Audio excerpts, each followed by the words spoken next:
Donc je m'appelle David, mon signe c'est le dé qui tourne devant l'œil. Donc je viens de l'île de la Réunion.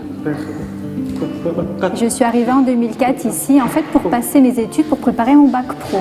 En fait depuis l'âge de 12 ans en fait parce qu'au début j'ai commencé à avoir une moto, je l'ai réparée et puis petit à petit en changeant les pièces et puis j'ai aussi changé de modèle et puis finalement jusqu'à la voiture. Et puis je me suis rendu compte que c'était un métier vraiment qui m'intéressait. J'ai ensuite trouvé un travail en tant que mécanicien. Les débuts étaient quand même difficiles et puis maintenant ça se passe vraiment très bien.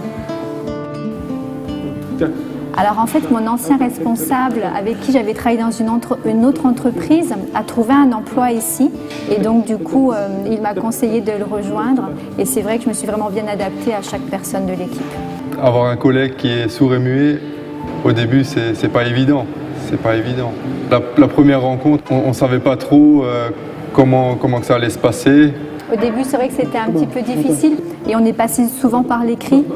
Et puis petit à petit, l'outil papier-crayon, on l'a mis de côté pour un échange direct en face à face et ça se passe de mieux en mieux.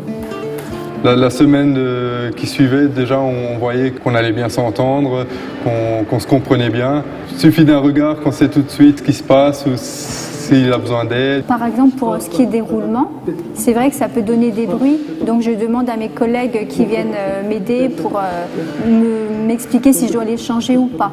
Par rapport au moteur, par contre, il n'y a pas de problème. On s'entraide, il y a de l'entraide, c'est ce qu'il faut. Les clients sont surpris.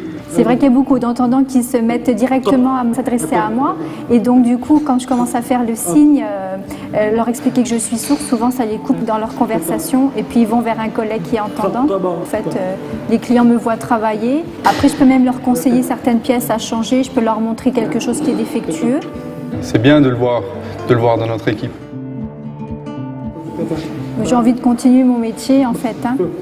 C'est vrai que j'essaie toujours de progresser, de faire des efforts pour avoir des meilleures compétences et devenir vraiment un très très bon mécanicien.